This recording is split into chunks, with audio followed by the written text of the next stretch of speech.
Mbak Apri, Mbak Mimin. Jumeneng wonten ing mriki. Mangga. Tuk tuk. Tuk tuk.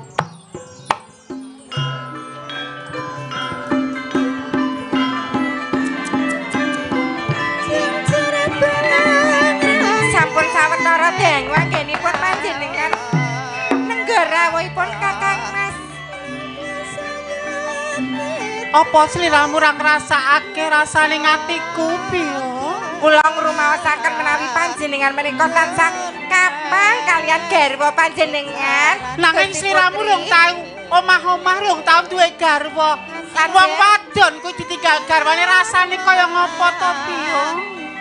Mboten maiben Gusti Putri, punten dalem sewu, Gusti Kakung dipun dongaaken kemawon anggenipun ngladosi tugas wonten madyaning palogo. Sing golek tumbaling praja bisa kasembadan ya Saged kasembatan nggih mekaten. Garwanipun Kakang Sri Tanjung. Kadosipun swantenipun Gusti Kakung. Kang Mas Pate sida paksa injih Kang Mas. Garwaku kondur piye?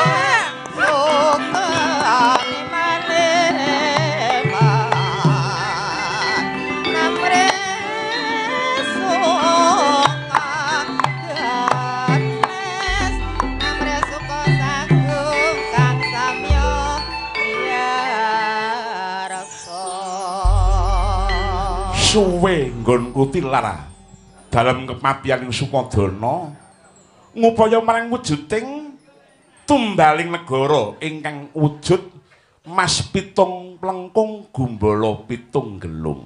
Nggih Kang Mas, panjenengan mboten pengen ngruket kula rumiyin to Kang Mas. Mbok kene to. Kapang lho. Walah wong ayu, wong ayu. Walah yo. Long bojo meh pitung candra ora gepok senggol kaya ora kangen kaya lancip. Ora pinanggya, apa kowe kapang kelawan pun Kakang? Kejawi kapang ora nggih kaya pulih kados prawan malih to Kang Mas. Lire? Lah wong wedok pitung sasi ra gepok senggol lho rasane lak ya piye. Pamono duren ngono kaya tak kukur-kukur nganggo kulit duren lho. Ndah li remuk kabeh. Sri Tanjung kasinggihan Kang Mas Pate. Pitung sasi nggonku lunga saka ing kepatian ki mau. Aku mau kepengin takon karo kowe. Badhe miterang menapa to Kang Mas? Apa lair batin kowe dadi garwane Patih Sidapaksa? Penjal menika mbok mboten sami terang kados mekaten lho. Wong sampun dang omah-omah kok agek saiki nyun pirsa tresna napa mboten lair batin. Jawaben iya apa ora kowe lair batin karo aku? Biyong iki garwaku iki guyonan apa piye to Biyong? Iki ora guyonan Biyong. Kadosipun saestu menika. Aku mung pengen nanting marang sepira tresnamu lawan pun Kakang, kowe iki mau lair batin tresnamu lawan pun Kakang apa ora? Nggih Kang Mas kula badhe matur. Piye to iku malah kaya wong pacaran anyaran meneh lho aku. Miturut pawarta sing tak tampa saka juru telik, juru sandi lan juru pangisopan ngandharake sakbungkuripun Kakang saka dalem kepatian jebul tibaning pada dalem kepatian ki mau nampa rawuh Prabu Silahadi Krama. Kuwi bener apa ora? Mboten Kang Mas Pate. Kowe aja ngapusi. Mboten kula mboten matur doro kok Kang Mas. Kowe aja goro. Mboten goro. Kowe aja ngapusi. Mboten ngapusi Biyong kandha aloko kowe sing dadi sing ngancani aku. Punten sadangune Kang Mas Pate. Ninggak saka kepatian ra ana piyai kang tumujeng Taman Sari kepatian to Biyong kandha Kang Walaka Biyong. Punten dalem sewu Gusti Kakung. Kula matur walaka napa wontenipun? Iya Biyong piye? Bilih Gusti Putri menika. Tak pecandasmu ra gelem kondo. Ndak sing pundi? Nalika panjenengan tindakan menika Pak Prabu Silahadi Krama ingkang tindak wonten mriki Gusti Kakung. Piye? Prabu Silahadi Krama ingkang tindak mriki Gusti Kakung. Kandamu jari ora. Kang Mas. Tadah duka ingkang kathah Kang Mas. Leres ngendikanipun Kang Abdi kasinggihan Sinuwun Silahadi Krama tumuju ing Taman Sari kepatian. Nanging Kang Mas, nanging piye? kula mboten nglanggati keparengipun Kanjeng Adipati Kang Mas. Eneng maling ngaku ya eneng. Kanjeng Adipati badhe nggonjak kalian kula, badhe mrawosa kalian kula, badhe mundhut garwa kawula. Nanging kula mboten nglanggati saestu. Umpama Pak Sri Nugroho man badhe ngayonaken kula mboten gage-gage lho kula. ning gelem karo dapurmu ya sapa? Punggawa praja badhe ngayonaken kula, nanging kula mboten gage-gage amargi sampun kawungku dening Cukup. Ndak kira kowe iki mau ayu. Tulus kare batinmu jebul ayu ngomong pupuran wisa. Ketoke njabamu ayu nanging atimu letek ngungkuli peceren. Kok ndawa panjenengan menika dasaripun menapa? Dasare ngature para juru telik, ngandhake ento kowe iki mau ditumpahi karo Prabu Suladekrama. Panjenengan menika pitados kalian kula garwa panjenengan Sri Tanjung utawi mengopeni gurem-gurem ceceker menika. Arep gurem nanging iso gawe leganing atiku. Kula garwa panjenengan Kang Mas. Kowe wani karo aku. Ingkang kula wani sanes panjenengan, nanging cupriya panjenengan kalian kula Kang Mas. Wanita kena ditata. Wanita wani kena ditata. Wanita ki kena ditata kaya dapurmu kena ditata. Ning kenapa malah kowe mau malah kepengin gawe gelaning atiku. Kang Mas Pati. Disabar-sabarke kaya panjenengan menika ora. Kirang menapa kula? Dadi wong wedok ditinggal bojone 7 sasi. Gak mongko ya ayune kimplak-kimplake duduh gule. Sapa ta wong lanang sing rapen ngayunke? Paradene kula mboten nglanggati setunggal kemawon. Kok kesanget lho penyanyi menika. Suwengipun caplok. Kinin Piye? Kesangeten panjenengan Kang Mas. Kowe ora gelem ngakoni? Kula mboten badhe ngakeni, ingkang mboten kula tindakaken. Kowe ora gelem nglakoni? Mboten. Ora gelem ngakoni? Kang Mas Pati. Piye?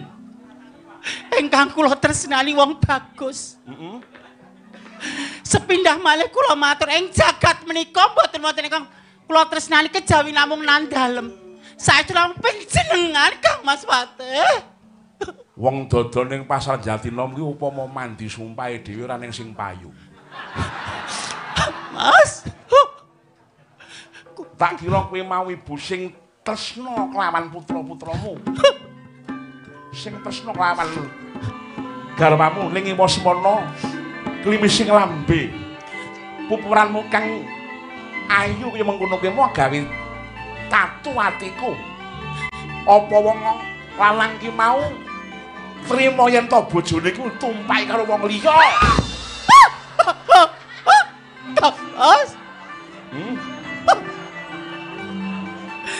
Kedah ngagem cara menapa mbuktakaken setya kula kaliyan panjenengan Kang Mas Pati. Gusti. Piye ngono lelakon kaya mangkene iki piye? Aja ngiwangi-wangi. Mboten Gusti Kakung. Wong wedok menika mbok, wong wedok lelemeran menika dipun keblak melih mawon Gusti Kakung. Nggih. Aja preng dilicipi kowe piye? Kowe nang kene nderek aku lho piye? Kang Mas. Minggat. Mas. Kang Mas Pati. Ora sudi aku nyawang dapurmu. Monggo dipun penggalih kanthi wening malih Kang Mas. Gaman iki sing bakal nguntapake marang nyawamu. Saestu panjenengan tega kaliyan kula Kang Mas. Tega. Tega. Menawi sampeyan sampun tega kaliyan kula. Gandeng tresna kula tulus kaliyan panjenengan. Kula pasrahaken jiwa raga kula kaliyan panjenengan Kang Mas Pati Sida Baksa. Nanging Kang Mas, Nanging piye? menawi pusaka menika tumama wonten badan kula wonten angga kula, kasunyatan badan kula ngetaken rah ingkang gondo bacin, gondo batang, ateges kula wedok sing lelemeran mrucut punjungipun ngladeni priya sanes. Nanging Kang Mas,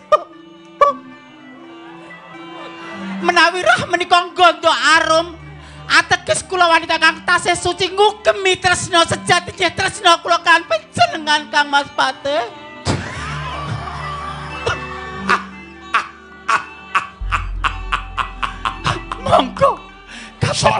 kowe? Kang Mas. Wong wedok kembenmu rubuh. Jagat. Putri.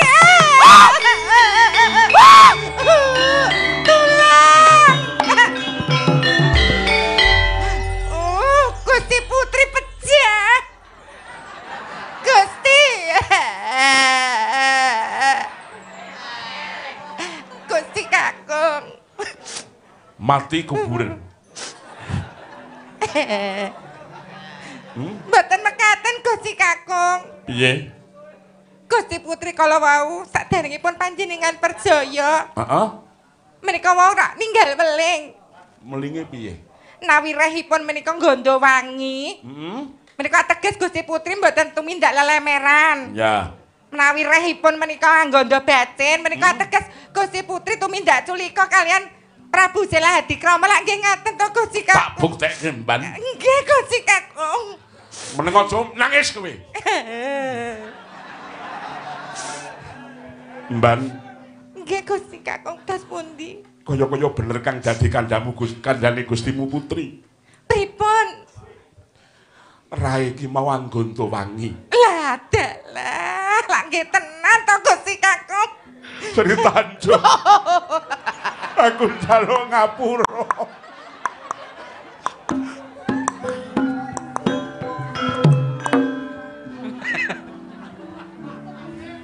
Tak suwunake ngersaning Gusti Kang Maha Panguwasa muga-muga kowe pinaring ana sambung umur. Kowe uripa wong ayu. Sri Tanjung. Kowe uripa.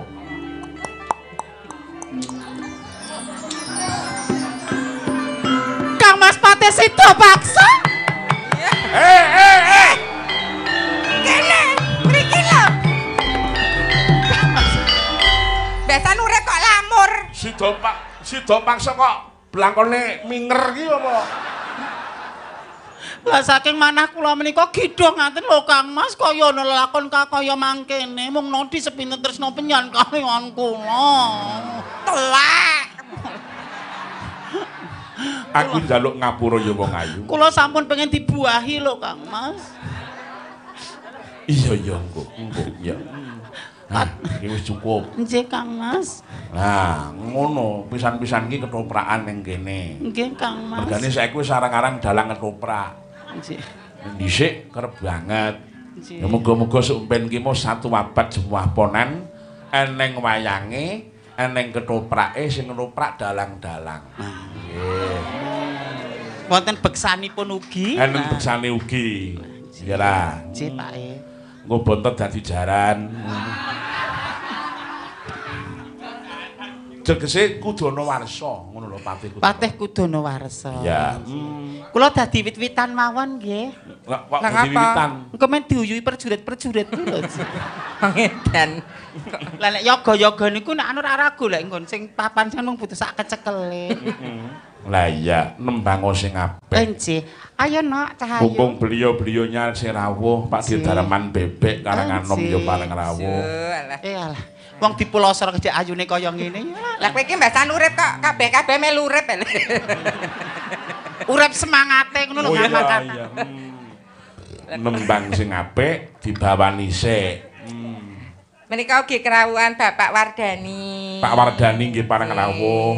Nggih. Weh. Pak, kula pun sowan wonten jabung kaping 10 lho, Pak. Nggih. Turun. Jabung ganti warna. Nggih, aslinipun menika Bapak jabung ganti warna. Nggih. Pak Wardani kremenanipun podang kuning, nggih Pak nggih. Nggih. Nggih ta. Waduh. Boten Ya. kali. Diaturke. Oh iya.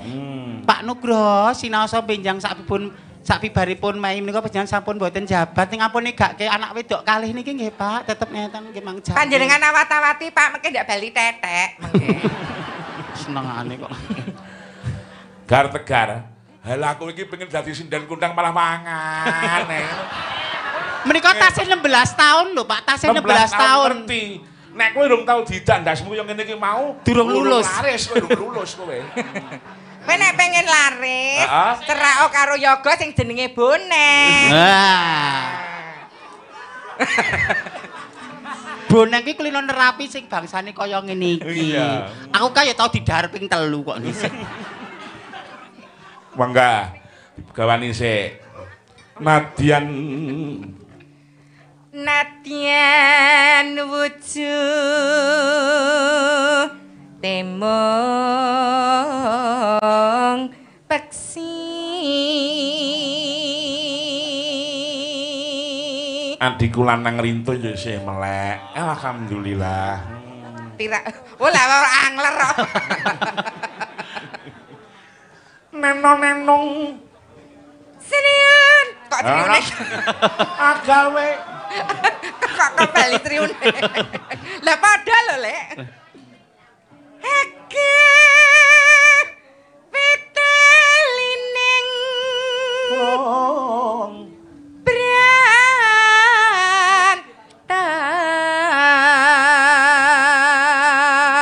Matur nuwun Mbah Denan wis pareng berkahi warung makan murah dhewe sak Klaten. Nah, Sing ning Penggung ya nggone Mbah Denan kuwi mangan lawe bothok karo tahu karo rempelo ati iki mung 9.000. alah. Kowe aja ngumumke tenanan malah rugi lho iki ya. Teruske ya. Halus manis nengsa make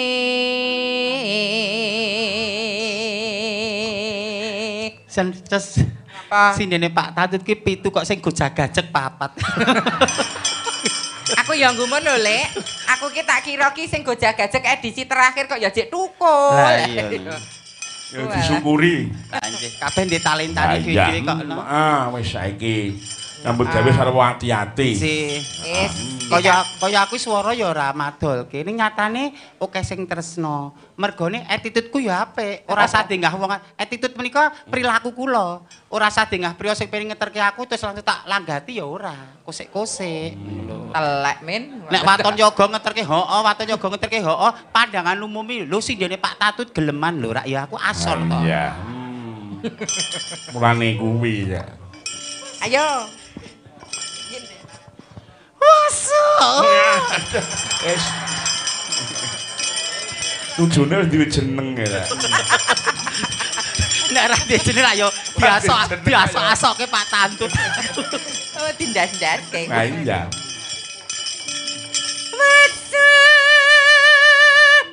pengen kula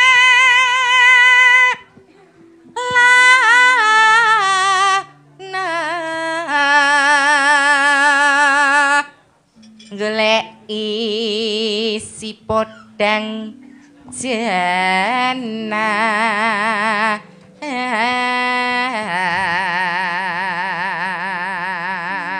Kanca-kanca pengrawit saka Buntalan hadir semua Bos, Mas Yuli, Pak Kidut lan semua rincang-rincang matur nuwun. Oh iya. Saking Pak Asmara Santo Mediun nggih kepareng mirsani. Pak Dewarna Mendak nggih hadir matur nuwun, Mas Yuli Buntalan nggih matur nuwun. Oh iya. Yur lagonipun nggih menika Idul Fitri karya Ki Jungkung Darmaya. Wah ngono. Menika Mas Gareng Sumiran Tlaga Watu nggih mirsani mangke menawi tasih wonten wedal ngersakaken sesideman. Oh nggih. Mas Mul MC Karanganyar Boyolali Ya rawuh. Mas Mul lha aku kuwi sing Mas Mul kok Karanganyar kuwi. Lah nggih. Ya, kilekku genjer barang ya mirsani ning ngendi iki wah dan. Ya, rene lek. Wah ya, Sriuning ditayubke kendangane uga-uga monggo mengke dipun aturaken. Ya, teruske Mbak. Ya, monggo. Iba bunga hengatiku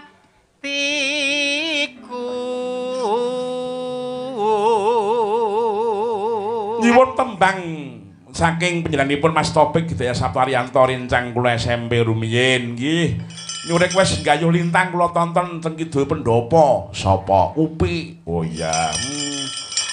Dek Gatot Karangkembang ya rawuh, Mas Suluh ya rawuh. Alhamdulillah. Iya. Kanca-kanca jantenan kak lah ya. Hadir Om, lah iki Mas Gatot. Oh iya. Terus ke. Ya Bu, angger bawa kok tangane wil-wil patole rewel apa piye kok tangane. Mbok sing tegak. Ditilapke kok ya ora gelem to, Le. Geceken. Nyanding bisa dadi tombo.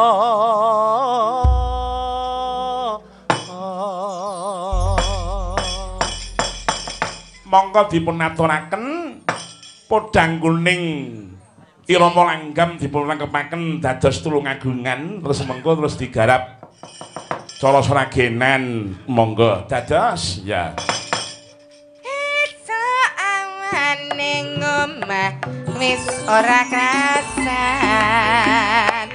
keluyuran goleki sing tak sayang mubeng-mubeng mikir anggonku goleki ora krasa esuk awan nganti wengi eman yen nganti liya kang nyawang kleang-kleang tak sawang mencok neng epang gagancangan tak rindek saka kadohan sarwi ngoceh dheweke ngaleh pencokan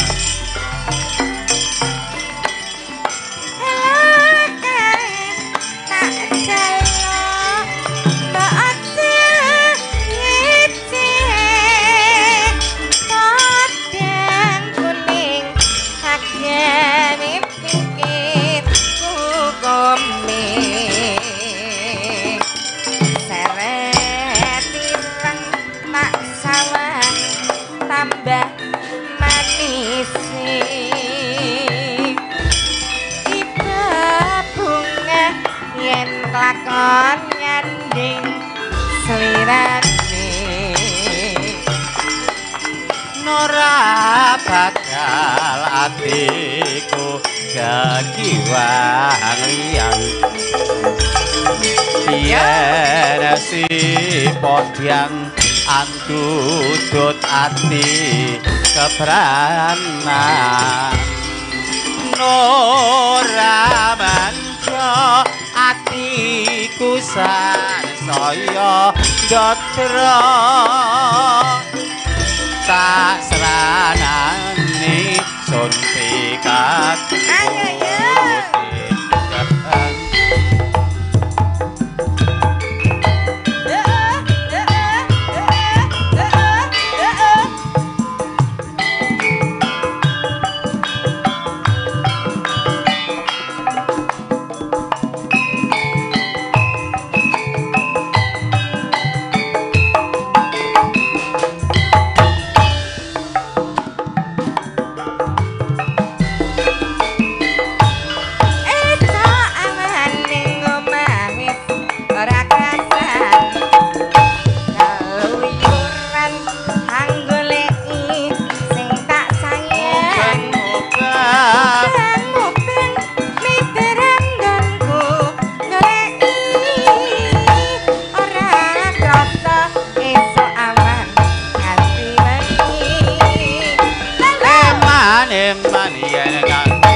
kancangan tak rindek saka kadohan sarwi ngoceh dheweke ngaleh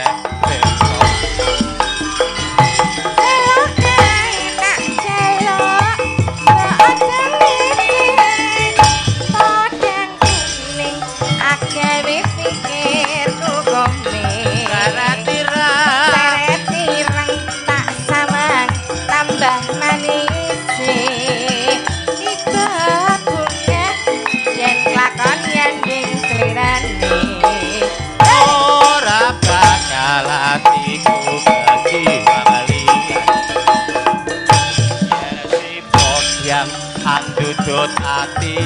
pranan Nora mandya atiku sansaya ndadra tak sranani suntikatku kanggo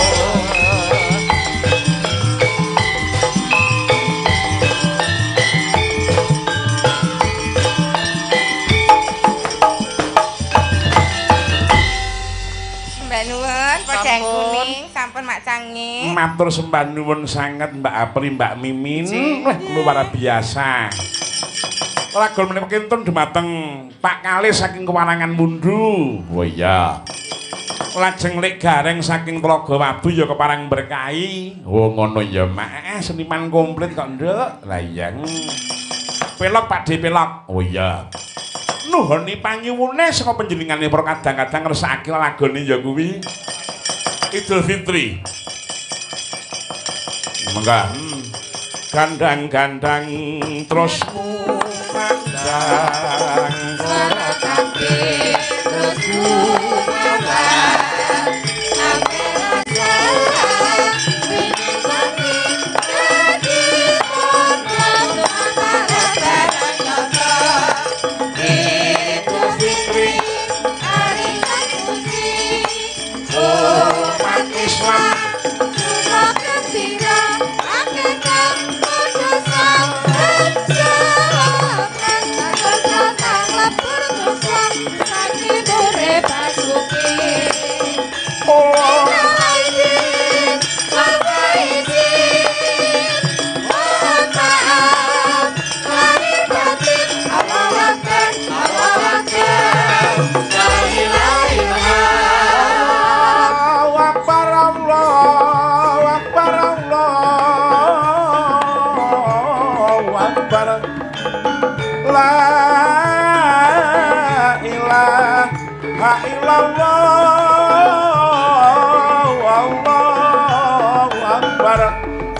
Allahu Akbar walillahil hamd.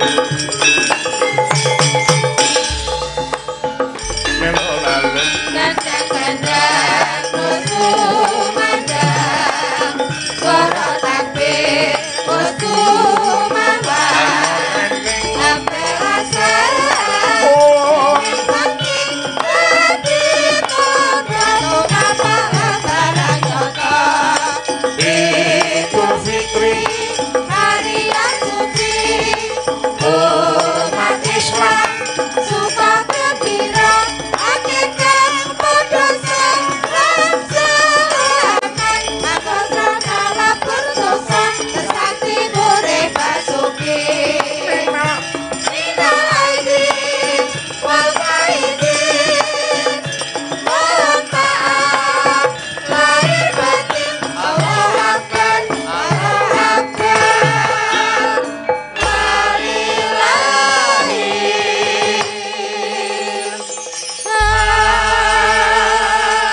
monggo monggo monggo Mas Rangga katuran mriki wonten ing panggung bareng pamipun para miyarsa Ayo rene. berkah Allahumma amin Mas Rangga datang menontonnya pada senang sayangan kita tujuh kantong muka-muka bangga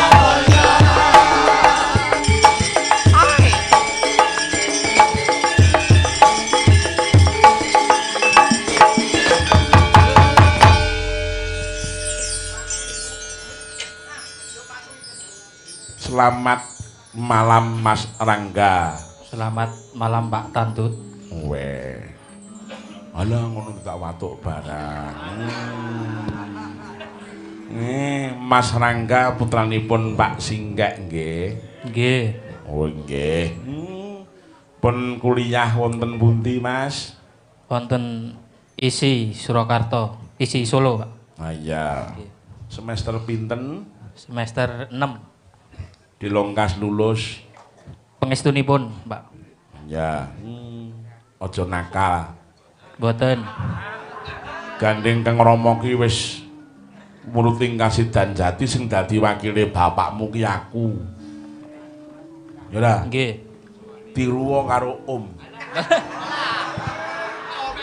Sapa sing ngrapirsa piyayi karangan nom, sapa jatine aku ora do ngerti. Ya ta? Nggih. Gandeng suaramu apik, nembango. Ki dulur-dulur ya nglumpuk, WMC nglumpuk, dalang-dalang ya nglumpuk, dalang kecil ya nglumpuk, anakku lanang tuli gurnat ya eneng. Oh ya, Budi, ku ya kegolong dalang kecil. Kecil hati. Wong ya Jaipong, ya nyumbang Jaipong ora apa-apa kok le. Kowe tak duetke karo Mbak Apri. Nggih. Ya nak. Bar duet aku goncengno numpak VR ya. Nyemplung sawah. Nyemplung sawah. Wah, iki talentane luar biasa. Sing ngarang lagu judule Gayuh Lintang. Nah, menika ingkang ngripta lagu Gayuh Lintang. Jane upamane iso digarap nganggo gamelan, ya iso ning gandeng ora iso, ya nyuwun pangapura. Lagu liyane wae Lintang Asmara. Lintang Asmara ingkang ngripta ingkang bedhug menika. Kali Mas Galih Yuwana. Kali Mas Galih Yuwana. Menawi lagu Lestari ingkang ngripta wingkingipun Mas Weda ingkang baju cemeng menika. Nyekel live TikTok niku. Nggih, Dek Vito. Dek Vito Fernanda. Penciptane nglumpuk ning Gapero kabeh. Wah, iya. Kira nggih? Sehat ta, Le? Alhamdulillah. Nek koyo mesake ngono jane Kok kowe kok kaya ora semangat iki kok to, enggak? Wis dipacar urung to lek kowe Rangga. Dereng. Dereng. Upama karo budhe sik coba-coba ngono dadi. Sadurunge dadi nek ngrusak anake wong rak mesti kowe disalahke upama karo budhe bajut momrot kene rak ora ono sarusikune. Kono tlaten ana kowe engko tetanes kowe. Nong rada genal rada cendhek penak. Ya, ya Mas, ya. Ya, Wong ayu tresnamu kinarya tamba susah jroning batinku Wong bagus antep narasa atiku tresnaku tulus jroning kabu muntir tangane ayo tak nika-nika wae. Ayo Mas, mangga. yo kabeh kero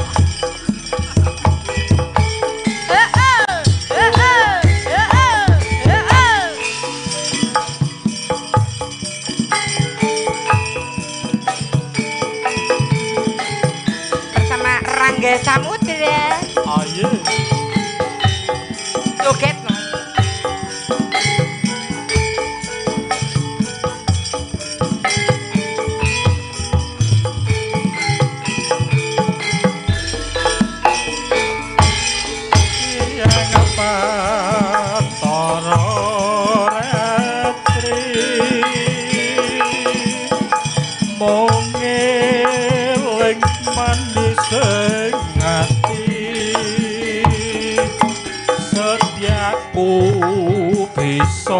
Handuweni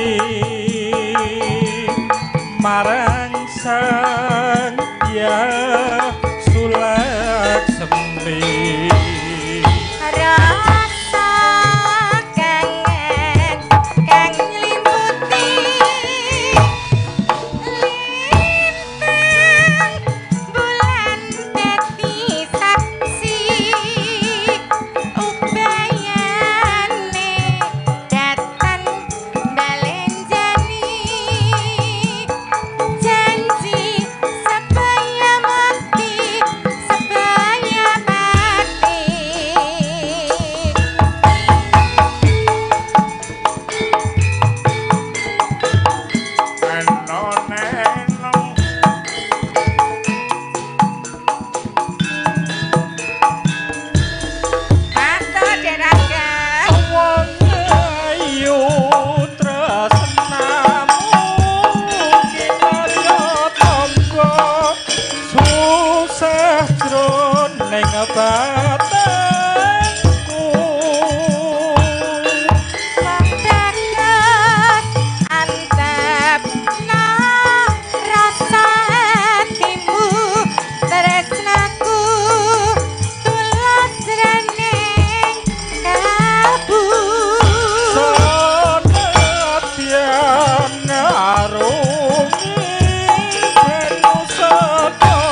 Ya, eneng sing ngersake lagu Mawar Biru nyuwun pangapunten mboten meta musik. Oh iya, jarakan klasik ya, Mak. Iya.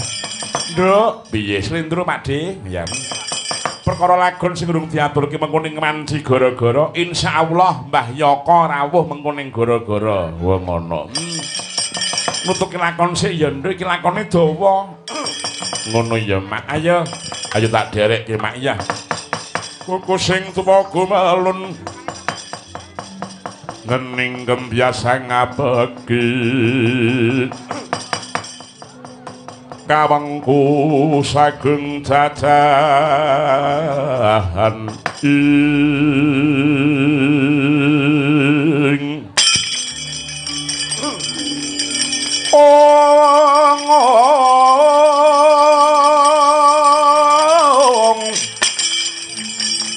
sang resikane putra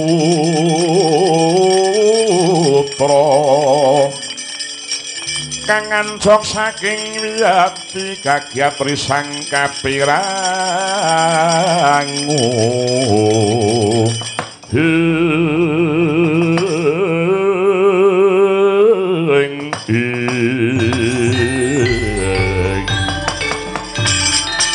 permara mangus bonyong ambreng dadi karonaning kaswase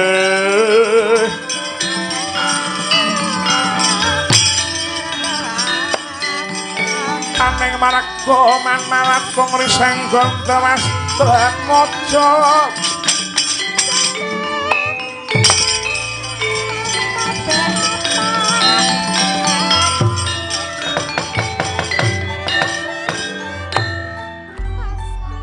lah ing kono to mau glising kandha sang Anoman wis jinejer minangka senopati oning guwa Kiskendhapura ndherekaken keng Paman Nerpati Sugriwa suwita mring sira Margawa nalika samana risang ngenjani putra nyangkul jejiban agung minangka dutaning Sri Rama ngupaya papan dununging Rekyan Sinta ingkang cinedra dening Sang Rahwana Raja kocap nalika samana sigra Sang Rama Dyapati cancet taliwanda madheg dutaning adil